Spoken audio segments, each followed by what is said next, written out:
The Blood-Obsessed Love, Chapter 3. He grabbed her around the waist and pulled her in towards him. He looked around her age, but he was taller than her, so she was looking up to him. He pulled her bangs out of her eyes and smiled, revealing his fangs. "What are you running from, sweetheart?" the boy asked. He was kind of scaring her.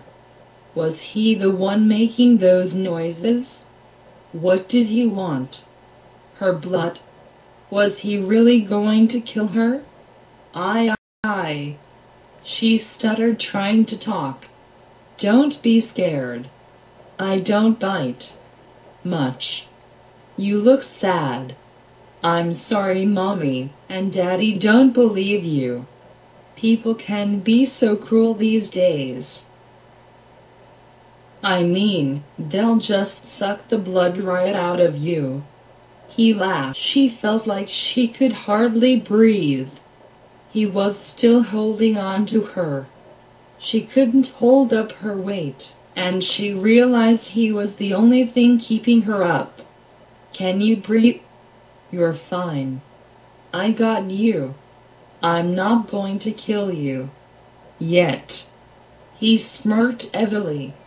She tried so hard to get out of his arms, but he was so much stronger than her. She didn't want to die, so without thinking she kicked him where the sun don't shine, and took off running. She knew she was going to regret that, but at least she got out of there. She finally found the path, and she was almost out until the boy jumped in front of her. His eyes were red and full of so much hatred and anger. He was breathing hard, and his mouth was open to where you could see his fangs completely. "Think you can get away from me so easily? That was a very bad mistake. Now, you should be scared," he said as he started coming towards her. She started backing up until she tripped over a log and broke off a branch of a tree. It revealed the sunlight and the vampire hissed. Then it disappeared into ashes. The ashes then floated away. She got up and took off running to her home. When she finally got there, she ran up to her room and flopped on the bed. She was breathless, sore, and tired. She couldn't believe what she had seen. "I always thought I could relate to vampires, and none of them would ever try to kill me. But why did he just try to, though? I don't want to be the one to get the blood sucked out of. I want to be the bloodsucker," she thought to herself. She soon fell asleep, lost in her thoughts. When she woke up, she looked at the time. It was 3:16 a.m. She rubbed her eyes and looked out the window. The stars looked so pretty, twinkling and shining on her face. She loved how the moon and stars shined on her face and warmed her. There was so many stars bunched together. She wondered how it would feel being up there, looking down on everything. She got lost in her thoughts until she eventually snapped back into reality. She took one more look, and then she went to take a warm, relaxing shower. She normally got up early, since she slept a lot during the day.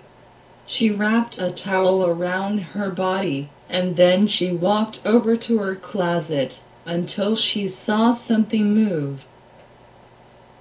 She turned around, just thinking it was her imagination playing tricks on her, until she saw someone step out of the dark and into the moonlight. It was Blaze. "I told you I'd be back." "Now, where were we last time?" Blaze asked. "We were nowhere," she replied. "Well, shouldn't we go somewhere?" he asked. She didn't say anything. She was just standing there, staring at him. "I think we should go somewhere," Blaze said as he stood now, right in front of her. "Somewhere not far, I hope." She replied back to him. "Depends on how you act. Be polite and gentle, and I'll do the same," he said. "I don't think I can do that," Natalie said. He then started tapping his foot with frustration.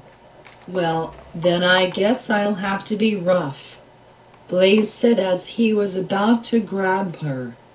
She jumped away and tripped over her towel.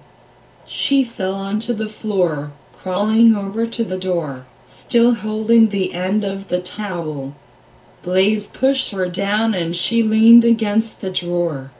She was reaching up as far as she could to turn the lights on, but then Blaze grabbed her hand. "I don't think you want to do that," he said. She bit his hand, and he screamed. She jumped up as fast as she could and turned the lights on. He hissed and disappeared into ashes, and the ashes floated away. She freaked out and knew for sure that that wasn't the last of him.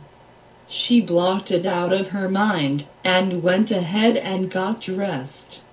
She put on her makeup and dried the water out of her hair that was still dripping down her shoulders and back. When she was done, she just sat on her bed and listened to music. About an hour later, she reached her hand over to her stereo and flicked off the power and packed her backpack up. It was about 5:30 a.m. and the bus came at 7:30 a.m., so she decided to go and eat something. She got out a chocolate chip muffin and whole milk. She ate slowly while thinking about everything that's happened. How can one just be normal, and then the next day be so different? "I never thought this would ever happen to me, and if I ever did run into a vampire, they wouldn't try and kill me. I should just try to get them to accept me. I just have to try and stay alive, but how do I do that? Damn. If I had an answer for every question I have, maybe I wouldn't be in this mess. I'd be hanging out with them, drinking blood. But, like that would ever happen. I can't tell the future, and let's just pray that I live to see my future," she thought to herself. She got lost in her thoughts, and soon found herself in a daydream. Sorry everyone, that is all for this chapter. I know, I hate cliffhangers. But do not worry too much.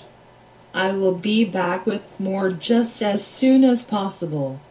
Please rate, comment, and subscribe if you like this.